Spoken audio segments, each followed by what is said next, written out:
The announcer's voice rang out. "Here comes Lady Diorlis." Whispers spread instantly like wildfire. One guest murmured, "Whoa, she's beautiful." "But wait, that's not the Lady Diorlis I know." Another leaned closer, confused. "The only Diorlis I know is Lilia, standing over there." A third guest frowned, thinking, "Then, who is she?" A fourth, growing nervous, whispered, "Oh no, I forgot about Rubetria Diorlis." But Lady Rube was ugly. And she had red hair. "Did I mix up the names?" Someone else gasped, "But look, she does have red hair." "Is that beautiful woman really Rubetria?" The red-haired lady smiled proudly. "Haha, well, it's surprising, isn't it? I feel amazing. At last, everyone has recognized me. Those expressions, you're all priceless." The entire hall froze. Ricky Diorlis, the infamous playboy, was silent.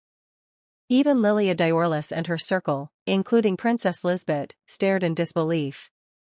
Rubetria's thoughts sparkled with triumph. This is the life of a celeb. Lady Pelkin stammered, "And no way, that's ridiculous." But envy quickly twisted her tone.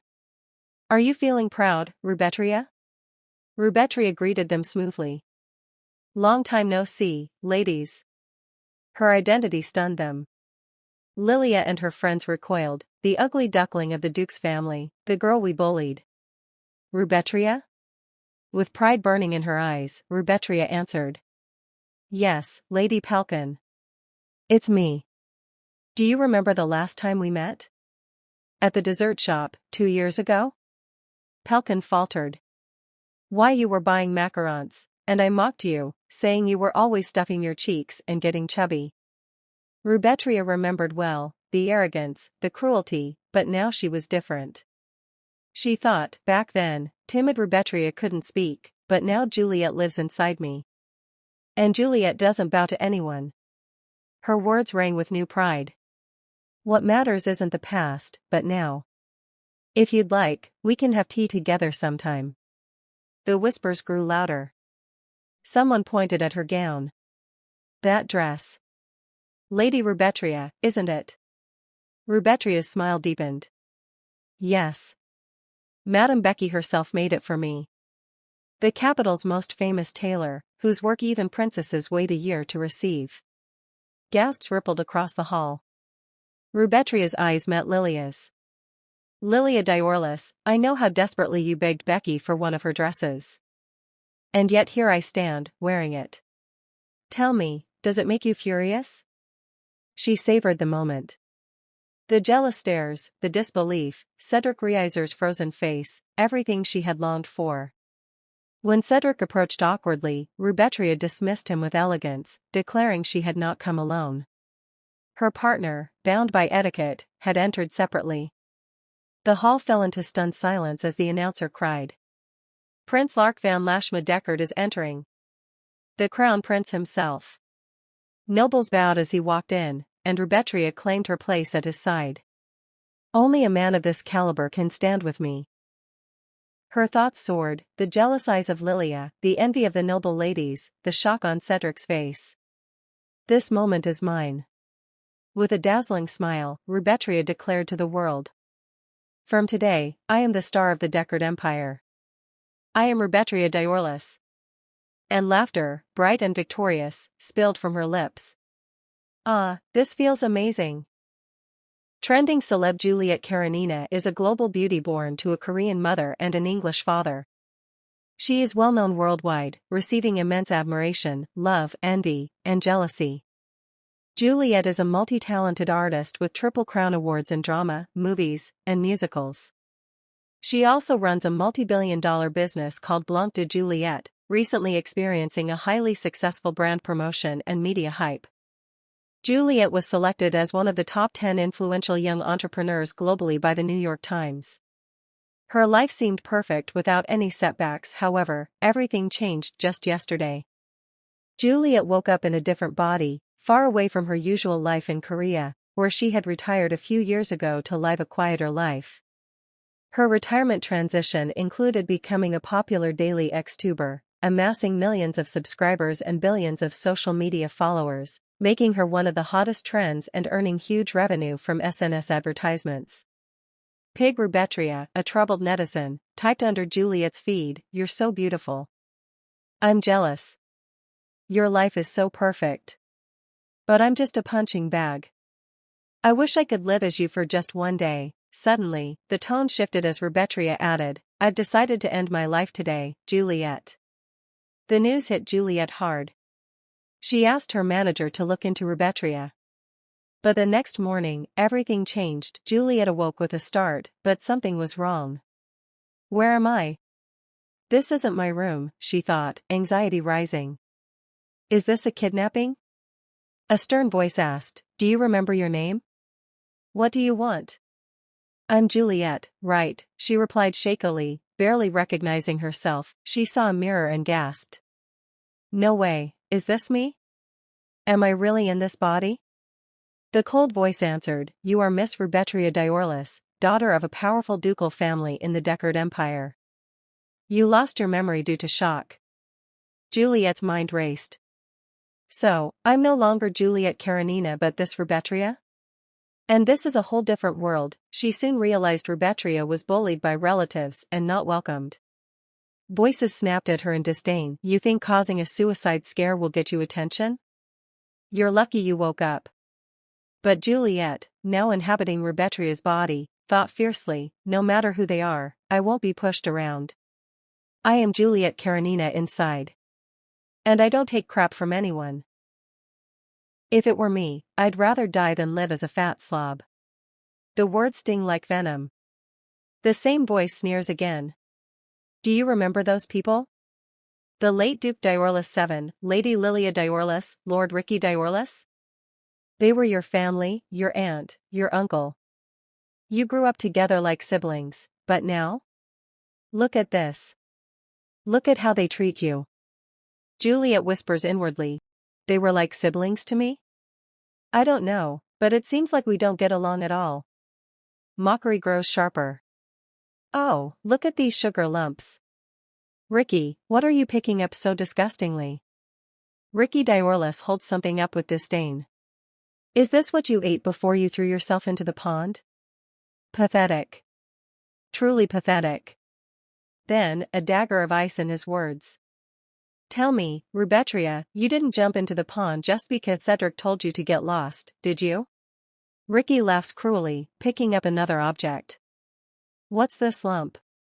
Gross. Feels like I touched grease. You're ridiculous. Call yourself a maid? Huh. What a joke. Where's your neck, Rubetria? Hey, where's your neck?" Hands grab at her face. Juliet trembles, defiant despite the fear. "If you pull this crap again, I'll report you for harassment. You're disgusting." Her voice breaks but she shouts anyway. I am gonna tell my mommy." Laughter explodes around her. "That's all you can say? Go on then. Tell her. But do it again, and we'll show you what real life is.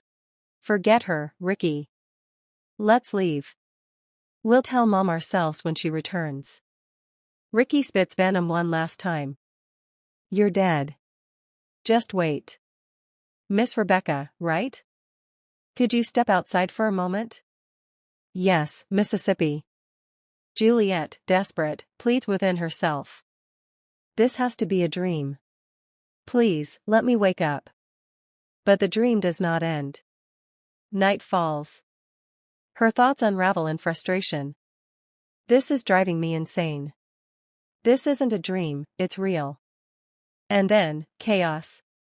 What is that? Oh my God, oh my God. A firm voice tries to steady the panic. "Calm down. Juliet Karenina." Her breath trembles. "How can I calm down after seeing that?" The figure chuckles lightly. "Is this better? This is Rebel's favorite face. You changed?" The voice lowers, almost thoughtful. "I don't know if this is to the taste of this body's owner, but me? I prefer someone more mature. Someone with a strong body." That's my type. And then, he steps forward. Lark van Lashma Deckard. The Crown Prince. The most handsome man in the Empire. He smiles faintly, a glint in his eyes. This face? Definitely my type. Then his tone sharpens. But, who are you? Juliet freezes. You called me Juliet Karenina earlier. How do you know me? Did you bring me here? Juliet's head spun with questions. My name is Wishet. I'm Rubetria's spirit servant. A spirit? Juliet blurted. Is that some kind of magic? Then hurry, put me back to normal. That's not possible, Wishet replied gently. What? The Diorless duchy you belong to has the power to control spirits. Each spirit has its own unique abilities. I'm the spirit of wishes. Wishes? Juliet repeated in disbelief. Did the owner of this body, Rubetria, wish to swap bodies with you? Yes, Juliet answered, shocked. Damn. Are you messing with me? Juliet yelled, calm down? How could I calm down? I've been thrown into the body of some random girl and the first thing that happens is getting mocked by brats. It's understandable that you're upset, Wishet responded, but I had to obey Rubetria's command because I am her spirit servant. Like I care? That's so messed up. She's just gonna steal my life and live it? Juliet snapped, how do you even know me in a place that's not even Earth? Pig Rubetria? You're really pretty. I envy you so much. Your life is so different from mine. Pig Rubetria. Juliet repeated, bewildered, yeah. Rubetria wished to experience the life of a perfect human among the countless worlds that exist. She could have wished to be slim. She could have wished to be pretty. Juliet winced at the harsh truth. Can you explain? All of this needs Rubetria's story to be explained, Wishet said. All right, at least give me a chance to explain this situation, Wishet continued. Rubetria lived oppressed for exactly 45 years, and just before dying from a terminal illness, she made her first wish to me. She wished to live her life over again. She used one of her 3 wishes for that. She used a wish to turn back time, to this moment. The past, 30 years ago, when she first met me. So we're now in the time when Rubetria was 15 years old? Juliet questioned. Yes. But the body is the same? She didn't wish to lose weight? Juliet asked. There are only 3 wishes. Rubetria decided to lose the weight on her own without using a wish, Wishet explained. Want to see for yourself? Juliet glanced at a diary-like record Wishet showed her. On January 1st, the new year began. From today, I'm only eating 1 meal a day. This year, I'm definitely going to get slim. I want Cedric to ask me to dance. On March 24th, I ate again, but the macarons from Francois' shop are just too delicious. April 4th, why am I not losing weight? I ran for 30 minutes yesterday, May 6th, I'm really only eating until today. If I eat again tomorrow, I'm not even human. May 7th, I'm not human, sigh. Wow, Juliet muttered. So, she turned back time with a wish to live her life better, but she couldn't lose weight because of weak willpower. Then she used her second wish to peek into your life for some kind of vicarious satisfaction, Wishet said. Bingo, Wishet nodded. What's with the bingo? You felt sorry for her life? Does that justify stealing mine? Juliet asked, shaken. You do something this shameless to me and dare to expect sympathy with your sob story? Wishet challenged. Juliet faltered. Say something, anything. Whatever life that woman lived has nothing to do with me. To me, she's nothing but a thief. Juliet shouted. Yeah. You're right. Rubetria used her last wish to swap bodies with you. With your body that only had 10 minutes left to live, Wishet said quietly. What? Juliet gasped. Did you forget your last memory as Juliet? Wishet asked softly. Juliet hesitated. Yeah, Juliet. Pig Rubetria will figure it out. But more importantly, are you really okay? How your end was. End? Juliet shuddered. The fans of the actor you were rumored with were going nuts. I'm fine. Being blackmailed over something that never happened. Seriously. You need to be careful with those crazy fans. Make sure you lock your doors. Good night, Juliet. The chilling echoes of hateful messages like "just die," "how dare you," and "who do you think you are," haunted her mind as she faced the overwhelming reality. Why did Rubetria swap bodies with you, Juliet, even knowing you were dying? There's something I want to show you. See for yourself what happened that day. A vision unfolded. Rubetria, hunched by the pond, bullied, breathless, tears in her eyes. Rubetria gasped, "If I fall in, I could die. I can't swim." Right, Wishet? She hesitated at the water's edge, voice trembling. "Wishet, Juliet?" "No. A wish. I want to make my last wish. Save Juliet." Wishet's answer was heavy, final. "Unfortunately, Juliet is fated to die in that world. I can't change that fate." Rubetria shook her head wildly, desperate, then turn back time in that world. Somehow warn Juliet to get away, please. Wishet's voice carried an unbending logic. "As I said, I can't interfere with the causality of that world." Tears streaming, Rubetria shouted, "Then does that mean Juliet has to die just like that? I can't let that happen. Juliet worked harder than anyone for her glamorous life. She fought so hard. She was so cool, unlike stupid me. She whimpered, dying so senselessly. How is that fair? This can't be happening." A pause, then Rubetria's trembling resolve, "Wishet. As long as you don't interfere with the causality of that world. Juliet, she just has to die, right?" But before Juliet's breath completely stops, her next words were fierce and clear, "Swap my soul with Juliet's." Wishet was shocked. "Are you crazy? You think I'd grant such a wish?" Rubetria screamed, "Swap our souls right now. If I can't save Juliet, I'll die in her place anyway. It's an order." Wishet wavered. "Juliet is, unlike me, she's a valuable person. But I've watched you for a long time. I've always drawn courage from your life." A bittersweet farewell followed. "Juliet, you don't know me." "Thank you, Juliet. Thank you so much." "Sorry for yelling at you," Juliet, humbled, replied, "Don't worry about it. I understand your situation. Can you give me a moment to cry?"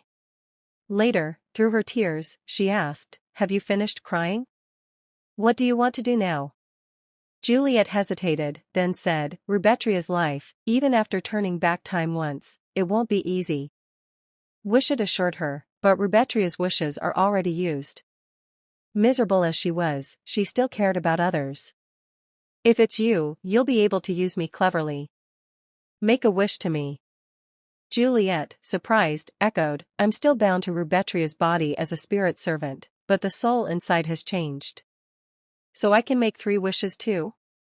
Wishet confirmed, "You can make 3 wishes for me as well. It's a bit of a loophole." Juliet grinned, "Is it really okay to be this lenient?" "Not that I'm complaining." "Okay, I'll make a wish." "Wouldn't you wish to be slim right away?" Juliet shook her head. "Why would I waste one of my 3 wishes on something like that? No way. I'll lose weight with diet and exercise. I've managed my body all my life, so dieting is easy." Wishet nodded. "Then what will you wish for?" Juliet declared, "Make me remember all of Rubetria's life. All her knowledge, memories, emotions, every moment she saw, heard, and felt." Wishet cautioned, "You'll regret it. That means you're going to become Rubetria." "You mean, you want to absorb Rubetria's life as your own? Can you handle her life?" Juliet took a slow breath, then smiled, "I'll handle it. I'm already in this body, and Rubetria even died for me. If it's a life like hers, I'll embrace it." Wishet closed, gentle but resolute, "I won't make you recall all the memories at once, to protect your brain. But it'll be a pretty deep dream." The specter of Rubetria's past returned. "Sorry, Rubetria, but I don't want to see you right now." "Yes, father.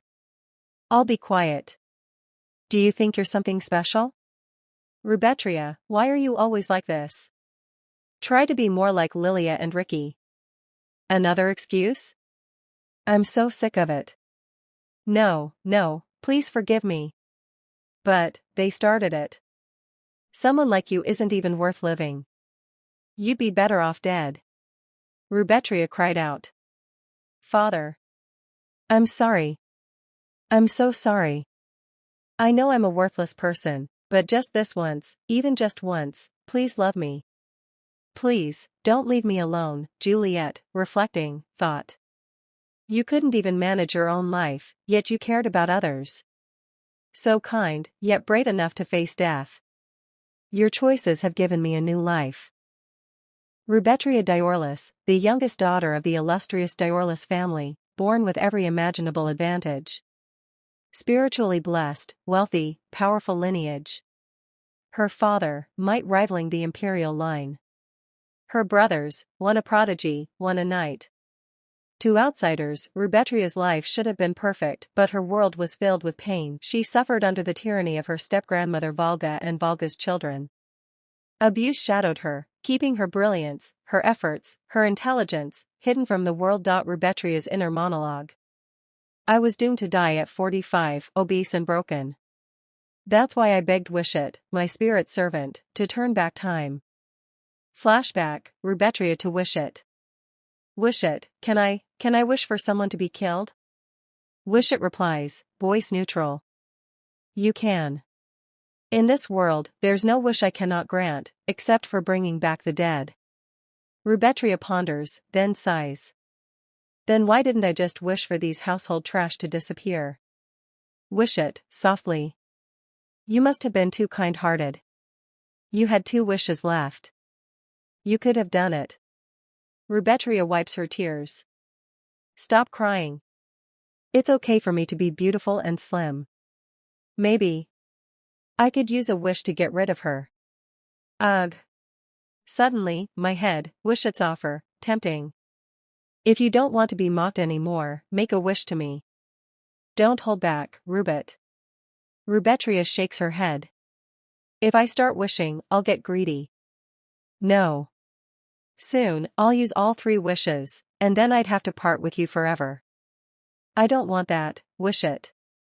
If you use all 3 wishes, I disappear. Rubetria. So for me, lonely as I was, Wishet was my only friend. I understand her now. Rubet must have been a very precious friend to Wishet. I can't imagine what Wishet felt granting her wish to die in my place. I hope I can give him some comfort. I'm sorry. I can't possibly fathom it. It wasn't my intention, but I made you lose a precious friend. No. I was the one who granted that wish. Rubet didn't think of suicide because you weren't precious to her. She was just overwhelmed, thought life was unbearable. Even after turning back time, nothing changed for her, she was forced to live through the same hellish life. That's why, Juliet listens in silence. Also, you have a misconception. Juliet. What is it? Rubet didn't want to live as a beautiful and slim woman. She just wanted to live happily. The only reason she longed for beauty and slenderness was, she thought her unhappiness was because she was ugly and fat. Demons in her family, the abusers, made her think that way. If she hadn't been abused, she wouldn't have cared so much about her appearance. Yeah, I get it, but what are you doing now? What do you think? I'm looking for hidden snacks. Is this all of it? Yeah, probably. Are you going to live off these? Wishet. That's contradictory. You said Rubet wanted happiness. Shouldn't you ignore weight loss? Being slim doesn't equal happiness. Yes, you're correct.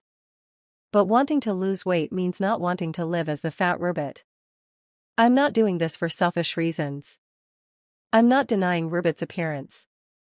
Even if appearance isn't the standard, her life needs improvement. Obesity is the root of all diseases. So starting today, I'm going on a diet. Let's begin by changing the fate of dying at 45 from obesity complications. From today, I am Rubetria Diorlis. With a new mindset, starting a new day with a new body. She glanced around and thought. The air here is much better than in Seoul, isn't it? If you've crossed the point of no return, there's no need to cry over it. From now on, I will live as Rubet and repay the debt I owe to her. She pulled at the cumbersome, fancy dress. These are all just dresses that are hard to move in.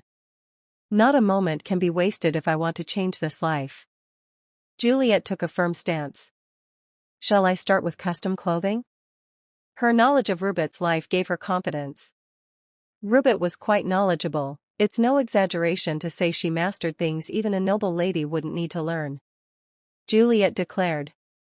Rubet, I will make good use of all the hard studies you did for yourself.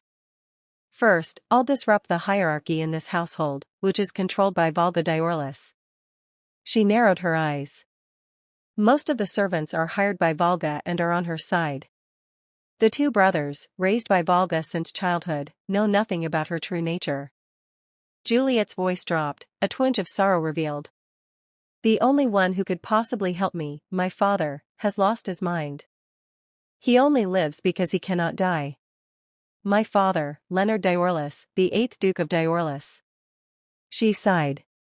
He is like a romantic figure straight out of a novel. In other words, he was a very irresponsible father. When his beloved wife passed away, he gave up on everything and secluded himself in his room. Juliet reflected silently. Rubet remained silent towards her indifferent father. The Duke of Diorlis did not pay much attention to his quiet daughter. He's not a very bad father. She took slow steps. Suddenly, a familiar voice called out. Oh my, why didn't you call for me? Miss. Changing clothes by yourself, miss. The doctor entered, worried. The doctor was worried because of what happened yesterday. I'm really sorry. Juliet smiled softly. Well, still, at least there's someone here who loves me. Rebecca, the devoted servant, responded cheerfully. Miss, you smiled. Juliet nodded, yes, miss. It's okay, Rebecca. Shall we go have a meal now? Rebecca smiled warmly. Today especially, I asked the chef to prepare only the dishes you like, miss. Juliet glanced at Rebecca thoughtfully. Rebecca, the only one who took care of Rubet among the servants who condoned Volga's abuse. She couldn't completely turn a blind eye when she watched the commotion on Rubet's 16th birthday. Juliet continued silently. Your genuine care for the young lady you serve is truly remarkable, huh? Rebecca smiled with quiet strength. Meanwhile, tension brewed in the household. Are you going to tattle over a little joke? You should be grateful that Lilia and Ricky celebrated your birthday, a sharp voice snapped. Rebecca stammered, I'm sorry. I'm sorry, grandmother, I wasn't thinking of telling father. Rebecca was left alone in her room. 3 days later, the tragedy struck. Volga showed Rebecca to Rubet, who was begging like a dog, but Rebecca was already dead. She hadn't received any treatment for 3 days and nights. She held on in a dreamlike state. Juliet's heart ached silently. Rebecca.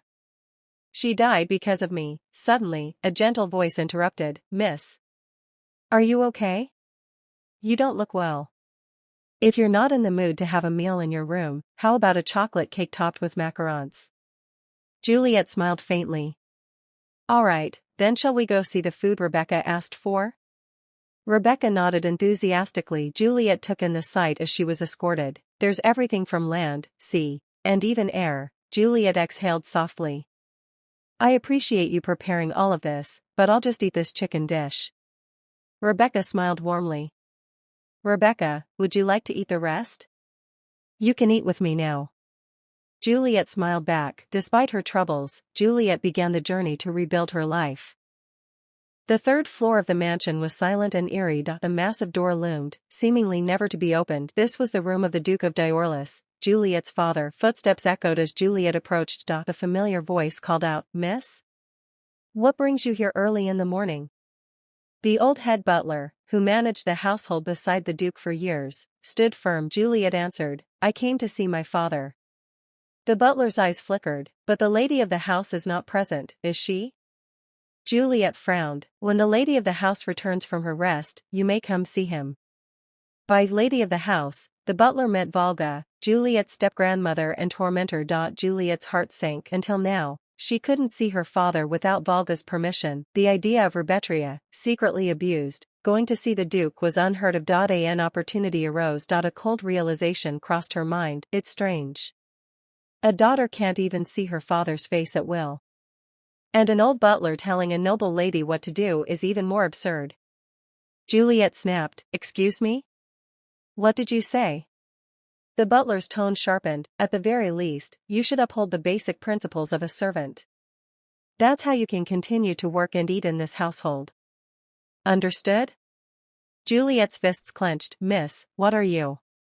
Now, open the door. How many times do I have to tell you? The butler laughed coldly, haha, for a mere servant to act with such insolence. Juliet remembered how the old butler turned a blind eye to her abuse. With Valga's trust, he silenced other servants and even monitored her to prevent her from meeting her brothers. He actively helped isolate her. After you caused a suicide commotion, miss, you became mentally unstable. The butler's warnings came hard. When the lady of the house returns, she will re-educate you on proper manners. Until then, stay quietly in your room and reflect on your actions. The choice of words was clearly meant to belittle Juliet. She knew how painful Valga's education was.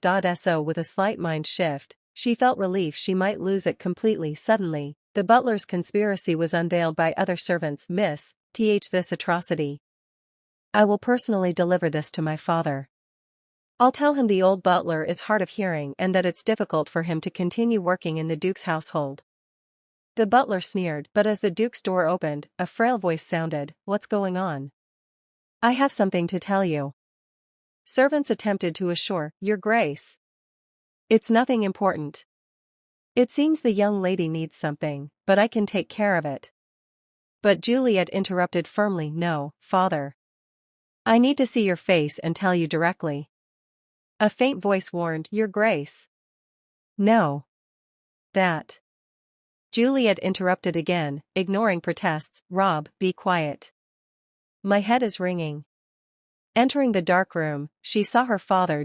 He was a total wreck. Alcohol and cigarettes had ravaged his body. He sat silently, eyes empty. Juliet's thoughts whispered, he's living in sorrow over his deceased wife, soaked in alcohol and cigarettes.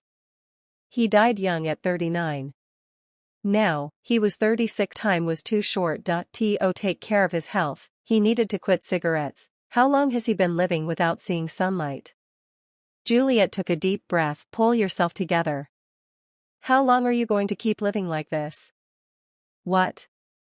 Get a grip on yourself and live properly. The burden and brokenness of father and daughter brought into sharp focus the tragedy behind the grand walls. Juliet's fight to reclaim her family and her life was only beginning. Your daughter is standing in front of you right now. Look at your daughter. Are you going to talk to me like this? At the very least, clear away those bottles. Did you have your meal? Juliet steps closer. Did you come to talk about this? She shakes her head. Not exactly, but isn't this a question a daughter can ask her father? The Duke mutters, as if waking from a fog. That's right. Was my daughter always like this? He falters. I haven't eaten yet. Juliet surveys the scene. So you drank 6 bottles on an empty stomach? The Duke tries to laugh it off. It's not like that, I just didn't clean them up. I woke up a little while ago and drank half a bottle. She calls him out. That's an excuse. Can't you drink a little less? I can't ask you to quit immediately, but gradually. Drinking so much can't be without consequences. She gives a command, gentle but firm. Call the doctor today and get a checkup. I will come back tomorrow to check if you called the doctor and got a diagnosis. He hesitates, then. I'll take care of it. So, what's your business? Promise? She holds up her hand, interrupts. Before that, there's something I need to tell you. About the head butler, yes? Right. I said I wanted to see you a little while ago. He told me to go back to my room. He seems confused. Did you tell him to say that because you didn't want to see me? No, I never did that. The butler is acting quite insolent. Actually, a month ago I was very sick and needed a doctor early in the morning. I woke him up, but he told me to just sleep and call the doctor the next day. I was in a lot of pain, but he seemed annoyed, so I endured it and slept. The next day, he still didn't call the doctor, so I asked again, and he said I was a troublesome lady. This isn't the only time he has ignored me. It seems he does it all the time. Am I mistaken? She watches the Duke for a reaction, thinking. In my life as Juliet, the thing I did best was acting. I was especially good at emotional acting, which convinced everyone easily. The Duke mutters to himself. Looks like he's getting old and senile. I need to speak to Diego and replace him. Juliet thinks, relieved. Well, fortunately, my acting skills are still intact. But knows. Managing the servants is under Grandma Valga's jurisdiction, not Brother Diego's. So, I'll have to speak to Valga. Why is Diego's task being managed by Valga? Grandma trusts him, so she has no intention of dismissing him. Duke replies. All right, I understand. I'll handle it separately. So, what's the main issue? Juliet brightens. Ah. Can you lend me some money? Money? Yes. I need about 300 million bark. In Korean won, that's about 300 million won. Considering the family's wealth, it's not an impossible amount to lend. He's incredulous. Are you just asking for pocket money? No, I'm asking you to lend it to me, and I'll pay it back. If you give me a credit certificate in your name, I'll get the money from the bank. He argues. Why? You can just ask Diego for money.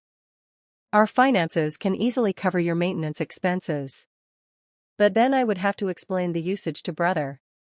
I'm not planning to waste it, but Brother would still be displeased. It's not a significant amount, and your brother wouldn't mind. You can't even ask Diego for that? No. You might not know, but we're not very close. And if I borrow money from Brother, Grandma Valga will also have something to say about it. It's not pleasant for me to deal with the hassle of using family money. So just let me use money in your name. I'll repay the principal, with interest, to the bank. The Duke considers, then produces a single piece of paper with his signature, a blank check. He says softly. Then, is this enough? She takes it, grateful. Thank you, Dad. If you're uncomfortable using your own name for money, use mine. You don't need to pay it back. Juliet shakes her head, determined. No, I will pay it back. I'm grown up now. It's time for me to become independent. He chuckles, a touch sad. It's ridiculous to hear a 15-year-old say they've grown up. You're still young. You should use your parents' money since you need their care. Juliet's expression hardens. Even so, did you take care of me? I nearly drowned in the garden pond the other day.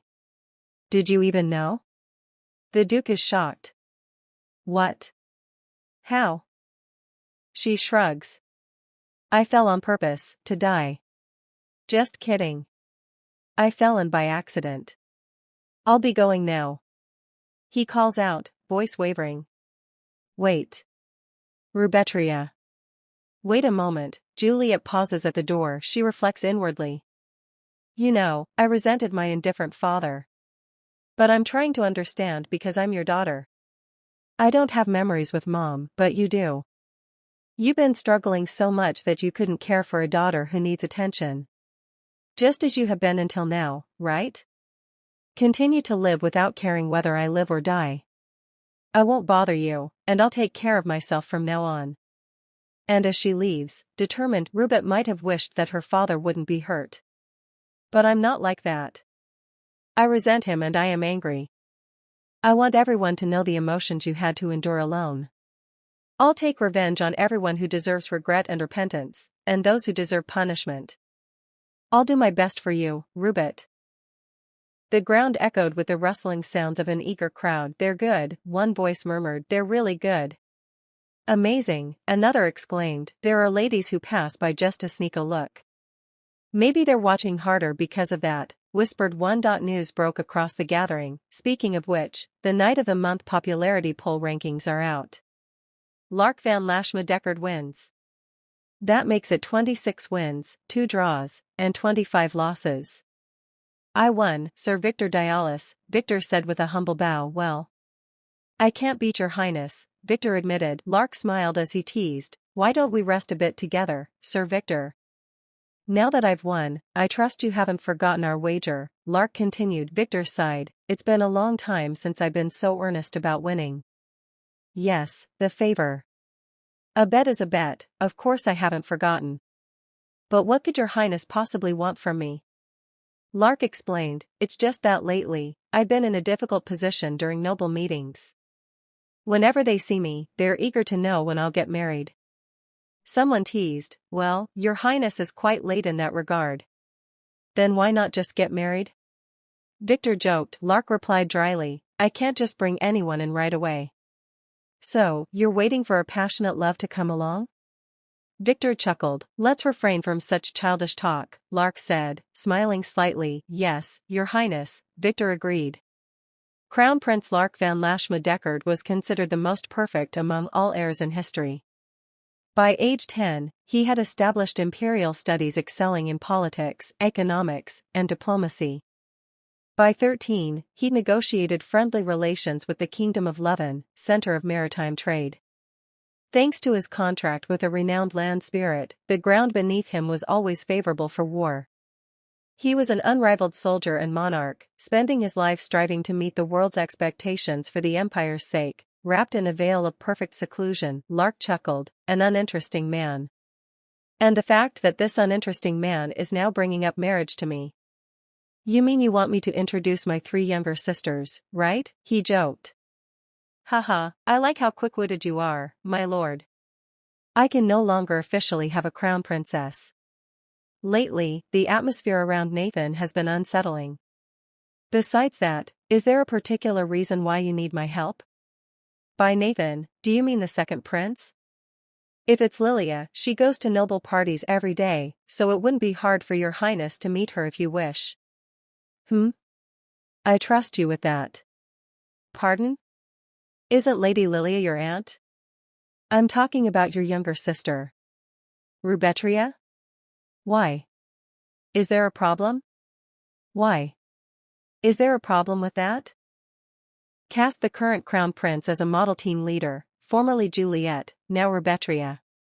Team member, Wishet, the spirit of wishes in the form of the crown prince. If the owner of a newly opened clothing store came to you asking to be a model, would you do it? If the conditions are right? It's profitable. Sure, that might be possible. Don't worry about that. Haha, what a needless worry. Rubetria has some memories of the crown prince.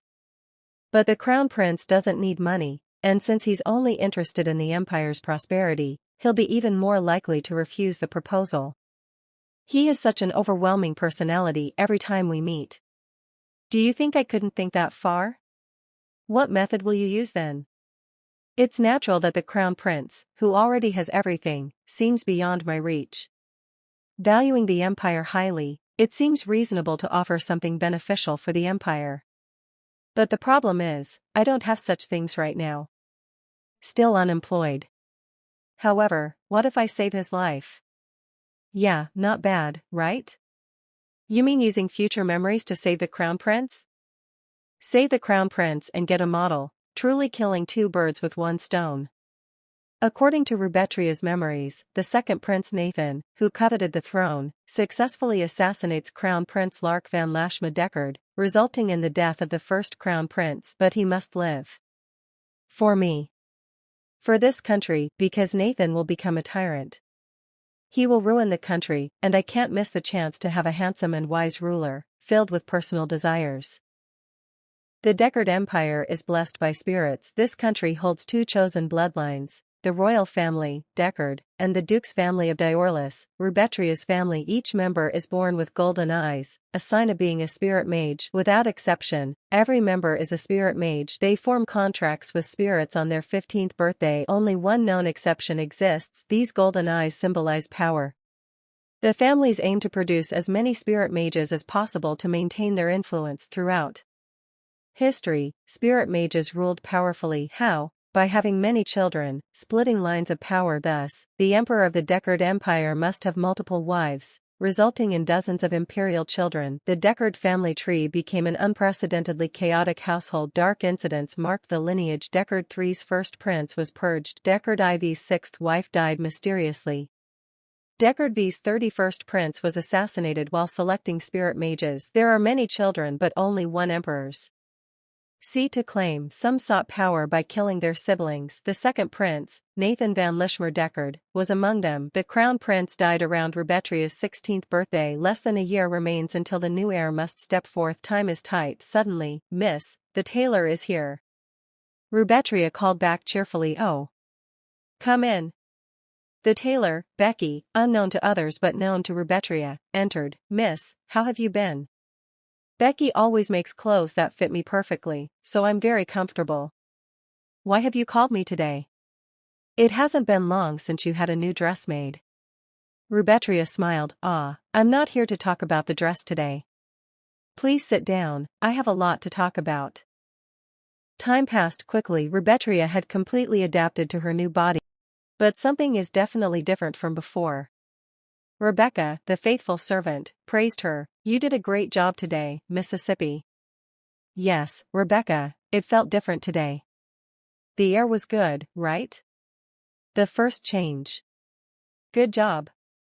She had followed her exercise schedule for 4 days, something Rubetria never did before. Rumors spread throughout the household. After falling into the pond, she's completely changed. They say she even slapped Lord Ricky. There's talk that the dismissal of the butler was at Lady Rubetria's request. Really? A servant whispered. Rumor or not, when the Grand Lady returns, there'll be trouble if Lady Rubetria freely roams the mansion. The last change. 2 meals a day. It's been 4 days since having breakfast and lunch with her father. An emergency measure to save her father, who's steeped in alcohol and cigarettes. Rubetria sat quietly. What are you drawing? Rubetria smiled faintly. Just drawing. Want to see? Duke nodded eagerly. Rubetria felt a strange comfort. Despite telling not to worry, Rubetria kept coming to eat with him. She thought quietly, I just don't need Dad's attention. Duke smiled warmly and urged, please finish your meal. Although it had only been a few days since Rubetria arrival, his room had already changed so much. This week has been tough, Duke admitted in a low voice. The doctor said there's nothing wrong, but how long must father abstain from alcohol? She was puzzled. Yeah. I thought something was wrong somewhere, too. Rebecca assured him, the doctor clearly said you'll recover in 3 years. But whether the doctor says so or not, Dad is really in good health. Rubetria thought to herself, wasn't alcohol and cigarettes the real problem? In my memories, surely his body deteriorated because of the alcohol. Suddenly, a sound echoed down the hall. Your Excellency, the madam has just returned home. Rubetria's heart jumped. Why? Why is this happening now? Why are they so straightforward and direct? She thought. The voices came solemn and sharp. You are not suitable for the Diorless name. All of your fathers and lords are embarrassed by you. Did you know? Everyone hates you. Rubetria's voice trembled as she tried to respond. No. I'm definitely not Rubetria. It's okay. It's just in the past. One cruel voice spat, you killed your mother, you can face anything like mold. Will your father think you're pretty? Your father said you shouldn't have been born. Baby, please don't disgrace our family and live like a dead mouse. The harsh words hung thick in the air like poison. Rubetria's thoughts echoed deep inside her. Does Dad hate me? Does he think of me as a disgrace to the family? Her voice trembled. Dad, does he reject the thought of me being his daughter? A painful confession whispered, I know you dislike me. I know. Oh, what? Yeah, Dad. I'm really struggling right now. Can you please accept me? Her breathing grew heavy as she implored, Jay, just until I get better, like the Prime Minister. Suddenly, a gasp broke the silence. A servant hurriedly walked. What? What's going on? Did His Excellency just come out of the room? Whispers spread. More importantly, why is the lady? Leonard? Concerned voices said, she seems unwell. I'm on my way to see the doctor. But another voice commanded, instead of that, please stay in your room, Leonard. Questions flew. Why is she like this? Greetings can wait, she's someone who finds it difficult to come out. The diagnosis came solemnly. It appears to be a psychological trauma disorder. What are you all standing around for? Hurry, and Dr. Aaron Mueller, the Duke's personal physician, stepped forward. What? Trauma disorder? What is this nonsense? A firm voice interrupted, that's enough. The doctor explained, patients experiencing these symptoms typically have experienced shocking or frightening situations. The illness manifests in various ways. Shocking and frightening situations, a voice questioned, they get caught up in the emotions of that time. Some recall painful memories through dreams. What could have happened to a child who was quietly living at home? The doctor continued, I don't know all the details about the lady, but in cases like this, patients often have memories of physical and psychological abuse from childhood. Does the lady seem oversensitive? Has she suddenly expressed anger? Does she have negative thoughts? Has she ever felt abandoned? One voice confided, I hated my indifferent father too. But still, I don't have any memories of my mother, but father does, so I'll try to understand because I'm his daughter. Isn't it difficult for a dad to neglect his daughter who needs care? Isn't that right? It seems like it was like that. Is there no treatment method? At the moment, medication therapy is difficult. Since it's a mental issue, Lady Rubetria's own willpower and help from those around her are probably most needed. What do you mean by that? The lady's treatment with warm words and a caring attitude would be essential. What about using your abilities? If it's my ability, is it about illusions? Yes. If she keeps dwelling on her memories, mental distress won't improve. If it's an illusion that can cover up bad memories, it seems like it would help Lady Rubetria too. What kind of illusion should I show? Perhaps His Excellency would know best, Wishet suggested, because he's her father. Wouldn't a futile dream rather, like I imagine my wife, Lona, no, would that help this child? When Rubetria wakes up, wouldn't it bring emptiness? The me who longs for Lona, who is no longer in this world, and Rubetria, who is here in this place, are different. A harmonious family. I can make it a reality. It seems my daughter is having a nightmare. Let her dream a good dream. What kind of dream should I make? Her dream, being with me, going out together, having meals together, and that kid throwing tantrums at me as much as she wants. Heavy footsteps echoed. Wishet. A spirit bowed. How have you been? Long time no see. It's been hard to see your face lately. The answer was weary, almost burdened. For me, I've been summoned almost 24 hours a day for years now. Originally, I was supposed to show my summoner the illusion of his wife. But these days, I've been resting. Please, spend more time with this little lady, my summoner. Help her out. Wishet's eyes met the summoner's. You're worried about this young lady. What a serious look in your eyes, a somber reply. Yes. But this soul fragment is poisoned. Above all, kind. Yet responsible, confident. But, with such instability, can we let her go without further crumbling? This time, we need to set Wishet. A firm command cut through. Stop with the unnecessary talk. A soft smile, yes, I know. Master. Because you've been my only summoner for a long time. For Wishet, you're our king. Scene shifts. So, really, you're saying she changed after almost drowning in the pond and surviving? Yes, mother. I'm still hurting. Please scold that woman. I need an apology. It's surprising that she slapped Ricky's cheek, a sly smile. What is going on here? There was quite a distance between Rubetria and Leonard. So far, my education has been going well. It's difficult, really difficult. Ricky, ever the pawn, chimed in for praise. Ricky worked sincerely while I wasn't here, right? Yes, mother, observing Rubetria, the grand lady marveled. She opened her mouth. Why now all of a sudden? A timid woman who couldn't even pout, why the change of mind? No, it doesn't matter anyways, there's no evidence of abuse. Even if Rubetria says she was abused, Leonard can't interrogate me without evidence. No one among the Duke's employees was bought, and the deputy manager's son, Vigo, trusts me. If that woman goes crazy, it's over. She seems unwell. I'm on my way to see the doctor. Greetings can wait, I'll handle this. Madam, please don't worry and cleanse yourself. A rare interruption. Wait a minute. A new tension. Leonard, the Duke, always aloof, was suddenly different. Leonard, who never showed any interest in the house, is different now. That arrogant ex. The guy who clearly knows that I raised his children, how dare he treat me like that?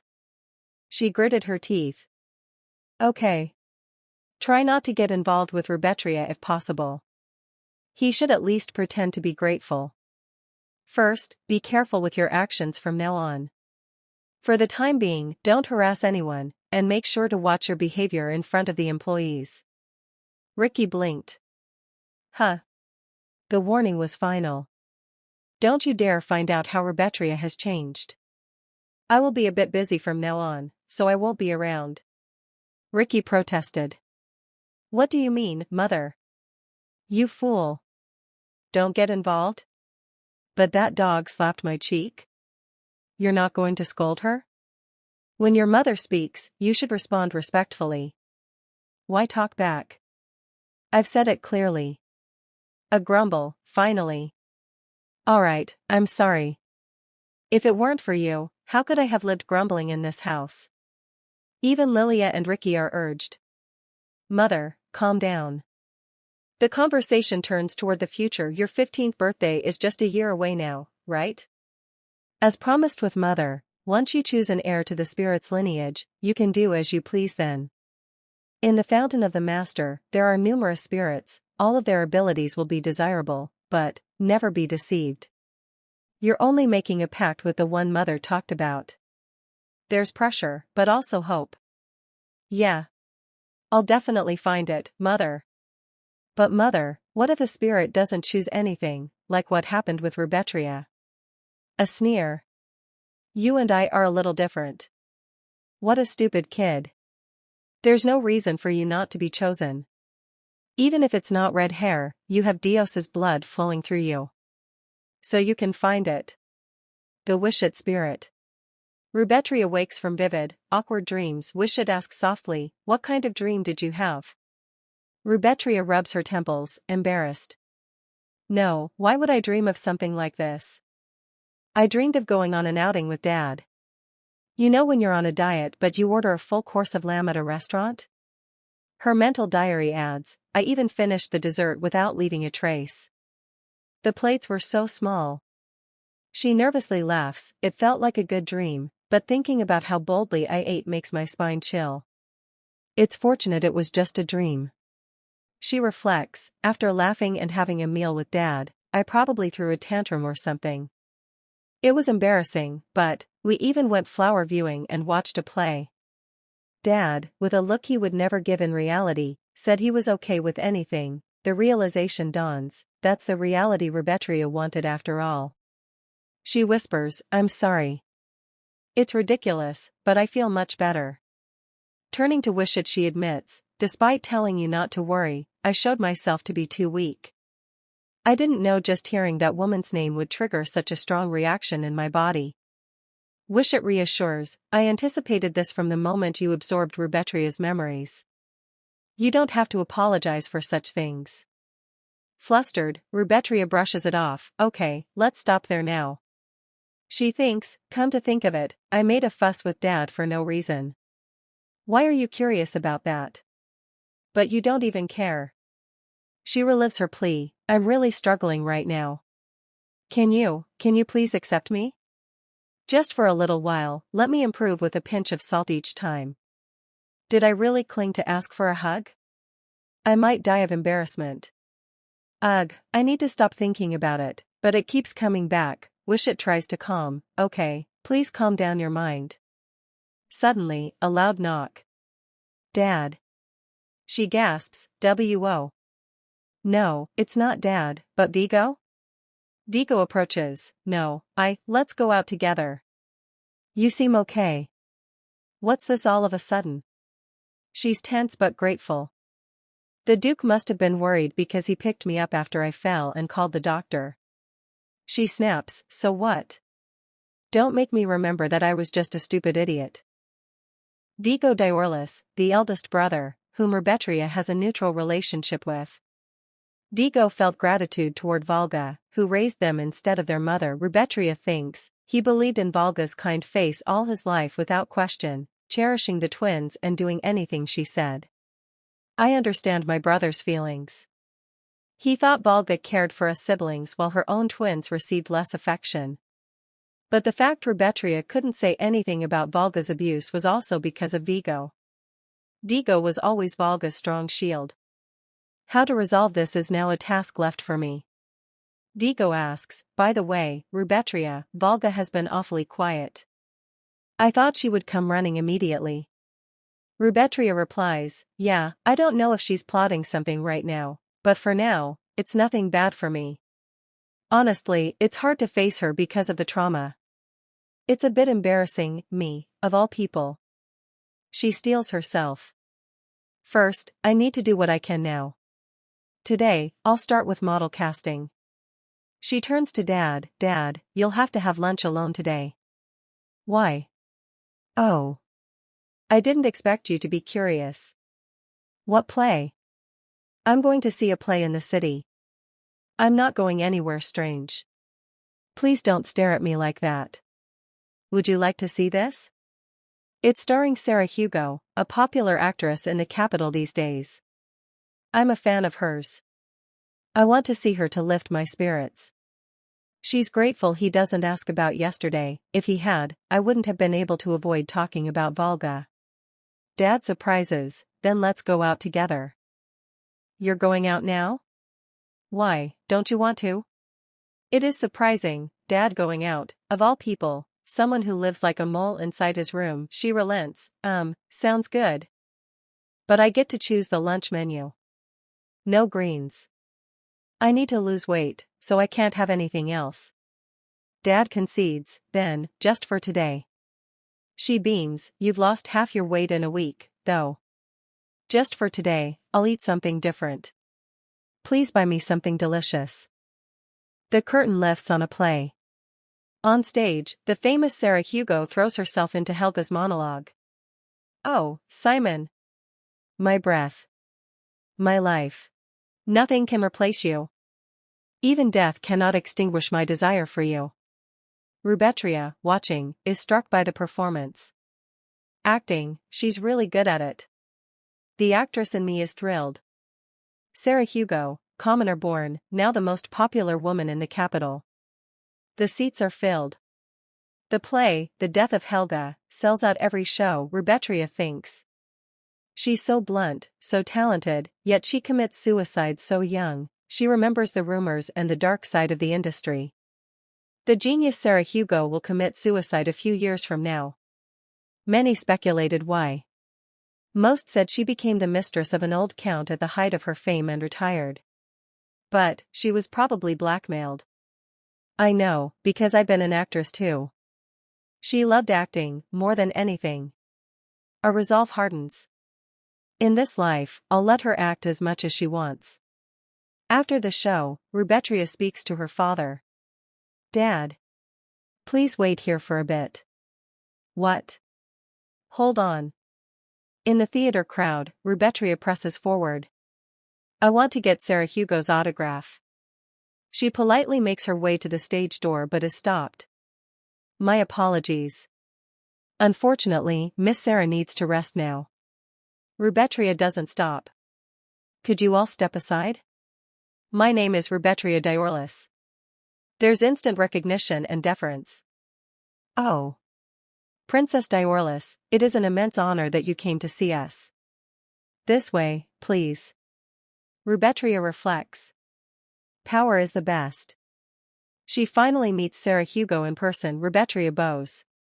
It's nice to meet you. I know it's not polite to come unannounced like this, but I couldn't resist the chance to see you. Can you forgive me? No, Princess. It's a great honor for me. Please, visit anytime. Have a seat over here. Rubetria, grateful, sits and praises Sarah. Your performance today was truly amazing. Helga's monologue was the best. Helga is a character who knows she has to let go of Simon but is tormented because she can't. Personally, I think The Death of Helga is a play where the inner struggle of a woman in love should be the most prominent. Am I right in thinking you put the most effort into that monologue? Sarah, surprised but pleased. You're right. Helga has so much internal conflict. When I first read the script, Helga's monologue left the deepest impression on me. The need to let go of a love but the inability to let go of her own selfishness, the torment of that, I really wanted to express it. They continue, animated. Pushes Simon's fiancée, Isabel, down the stairs was also good. Rubetria laughs. The audience was so focused on that, but just before, their conversation is interrupted. Excuse me, princess. Would it be too much to treat you to a meal and talk more? A knock at the door. Sarah, Count Urgeti is here, Rubetria freezes. Urgeti. That's the old noble who took Sarah as a mistress in the previous life. Count Urgeti enters, all arrogance. You were beautiful today as well, Sarah. Come here. Sarah tries to break free. Please stop. I have other guests here. Urgeti looms, ignoring her. What? Rubetria, angry, thinks. What the, is he crazy? Suddenly, Rubetria steps forward. Let her go. Urgeti turns in shock. Huh? What are you? Rubetria commands, voice unwavering. Let her go. What are you doing right now? Don't you know who I am? Rubetria stands her ground. Count, this is Princess Rubetria Diorlis. He freezes as the room introduces her formally. Rubetria steps forward, voice cool and clear. Nice to meet you, Count Urgeti. Didn't you hear her introduction just now? I am a Diorlis. Count Urgeti bows, flustered. It's an honor to meet you, princess. I'm Noban Urgeti. Rubetria keeps her composure. It's a bit embarrassing, being greeted so respectfully by someone much older than my father. But since the Count doesn't mind an age gap of 10, 20 years or so, I won't mind it either. Count Urgeti mumbles, awkward. At least he knows to be embarrassed, he tries to back out. I didn't know you were here. Excuse my intrusion. Please continue your conversation. I'll come back in the evening, Rubetria stops him cold. There's no need for that. I don't want the Count to come back here ever again. Urgeti sputters. What are you saying? Rubetria icily. Actually, I came here today with my father. I'm here to make a very particular proposal to our Sarah. If the Count has any intentions towards Sarah, I'm afraid you'll have to step back. It'll sound like Duke Diorlis is using his daughter to make a mistress proposal to Sarah Hugo. And that's exactly what I'm aiming for. So, please leave. Count Urgeti, livid. That crazy. How much effort have I put into Sarah? Now suddenly, Duke Diorlis? What is this? Voices around mutter in confusion. But Count, is what that girl said true? No, it just seems strange. That's the first time you've met that girl, right? The Diorlis princess I know doesn't look like that. Someone interrupts. She's so beautiful they call her the Swan of Diorlis. Then who was that? Her eyes were golden, so she's definitely from Diorlis. She was probably the Duke's biological daughter. But unlike the Swan Princess, she talks a lot. In that famous family of spirit summoners, she's the only one without a spirit. Even those in the capital who don't know her face know she's a fool. So what? Just because she's not a spirit summoner, that doesn't mean she's not from Diorlis. She came all the way here with her father. Gossip continues about the Duke. There's a rumor the Duke Diorlis has gone mad. That after his wife died, he holed up at home and never came out, but now he came to watch a play? For years, all the official events and external meetings have been handled by his eldest son. There are even rumors that he's already dead, so that bitch lied to me? Isn't it possible? I need to go back. I have to give her a good scolding. Suddenly, respect freezes the room. Duke Diorlis? Duke Diorlis, Your Excellency, I'm Noban Urgeti. The Duke enters, searching. I came to find my daughter. Is she here? Urgeti bows low. Why yes. She said she wanted to talk to Sarah, so I prepared them a place in the waiting room. Would Your Excellency like to go in? I wouldn't want to disturb them. The Duke. No, I'll wait outside. Gossip ripples. You bastard, wasn't that the Duke? Didn't you say he went mad? He's perfectly fine. Meanwhile, in the waiting room, Sarah trembles, voice uncertain. Did you come to see me for another reason? Rubetria clarifies. No, it's a misunderstanding. My father doesn't have the disgusting hobby of ruining a young actress's career by making her his mistress. Sarah laughs, relief flooding in. Rubetria explains gently.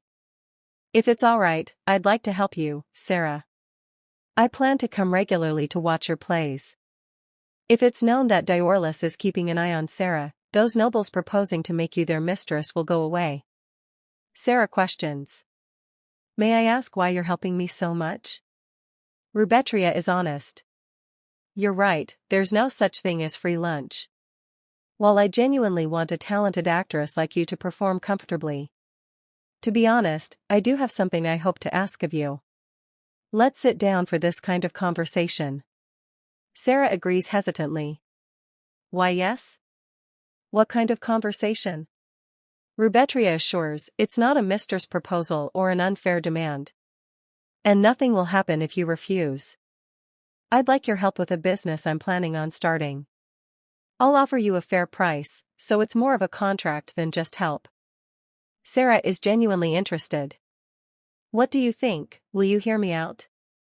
Unfortunately, it seems we'll have to postpone our meal. Rubetria stares. Why are you waiting for me here? He answers, it's dangerous to wander around alone without a guard. What could happen in a crowded theater? He takes her hand. Let's go. Quickly. As they leave, Sarah calls out, Oh, Sarah. I'll be in touch. Why yes, Sarah, dazed and breathless, thinks. Oh my. I was so flustered I couldn't even greet Duke Diorlis properly. But Sarah. Are you okay? Her friends comfort her. Duke Diorlis must have come to make a mistress proposal, right?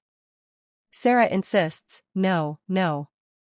Actually, I'm planning on starting a business selling clothes and accessories for noble ladies. I wondered if Sarah would be a model for it. Sarah beams at the prospect. Of course, I'll pay you properly as a model. There will be additional bonuses based on sales. If Sarah agrees, we can sign the contract at our next meeting. I'll meet all the conditions you want.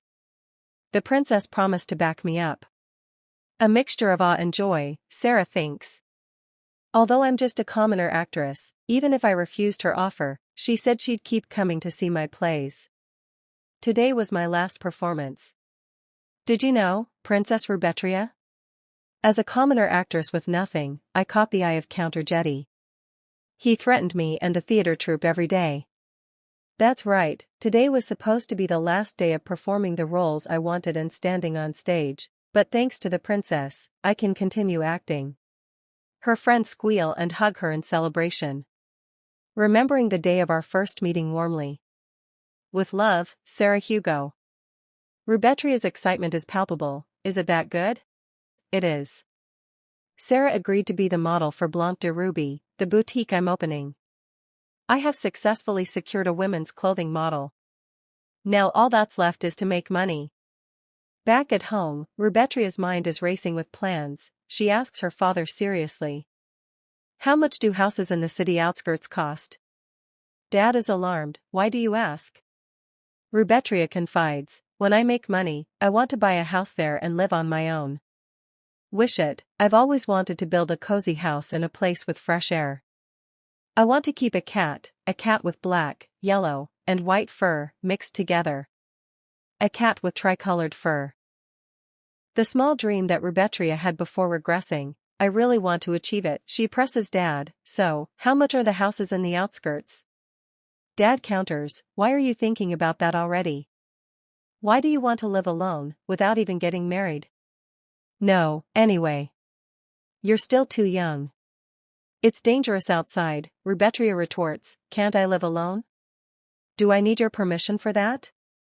Why should I listen to someone who never cared about me until now? There's a pause as she says, that's a bit strange. I thought you'd be happy if I said I wanted to leave home. Didn't you think I was a disgrace to the family? Am I not a mutant? A fool who couldn't even make a contract with a spirit. Born into a family chosen to summon spirits, Rubetria's voice cracks. You know, Dad? I didn't want much. I just wanted to eat together, go out and play, and have small conversations. So I'm happy right now, and it hurts. Just like today. But sometimes, even during this moment of happiness, old memories come back, she presses. Do you remember when I failed to make a contract with a spirit? I'll never forget the look on your face. Then you turned away and left me alone. You looked at me like I was an idiot. That was the winter I turned 15. That day was the day I became old enough to form a contract with a spirit. I climbed the spirit stairs with an excited heart. Once I make a contract, a spirit's mark will appear on the back of my hand, right, Dad?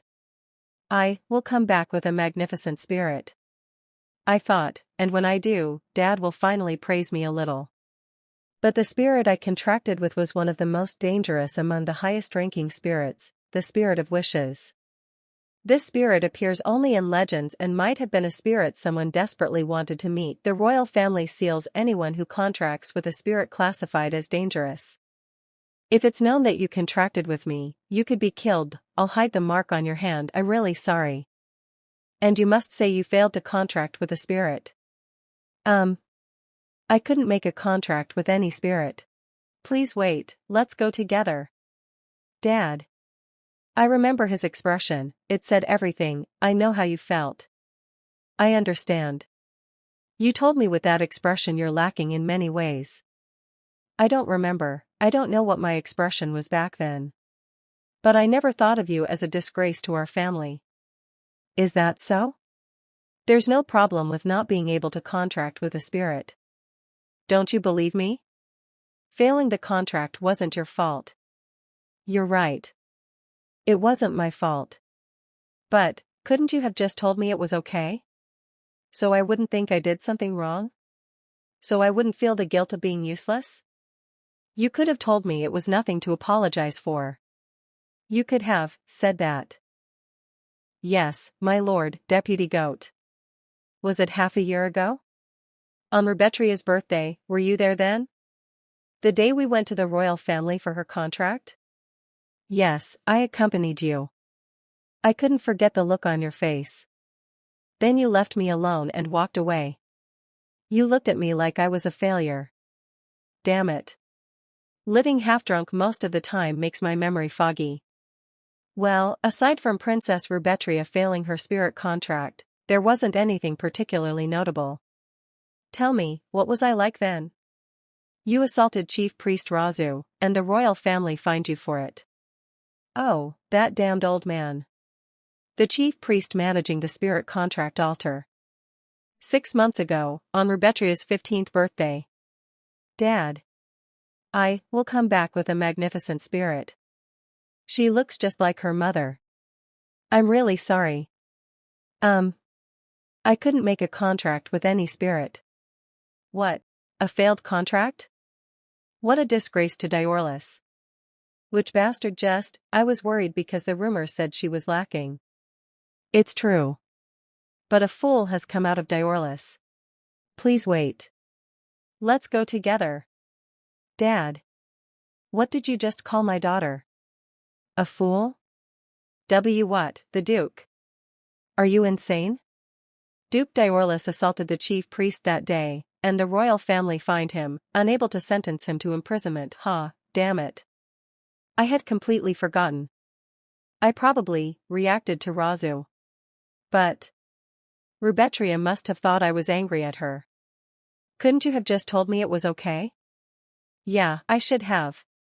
I'm truly the worst father. It's been a few days since then. Volga still hasn't come to see me, and even the twins have been avoiding me lately too. I wish this peaceful daily life could continue. I also finished my additional talks with Ricky, and the business seems to be going smoothly. Cedric Reiser? Why is he here in the middle of the day?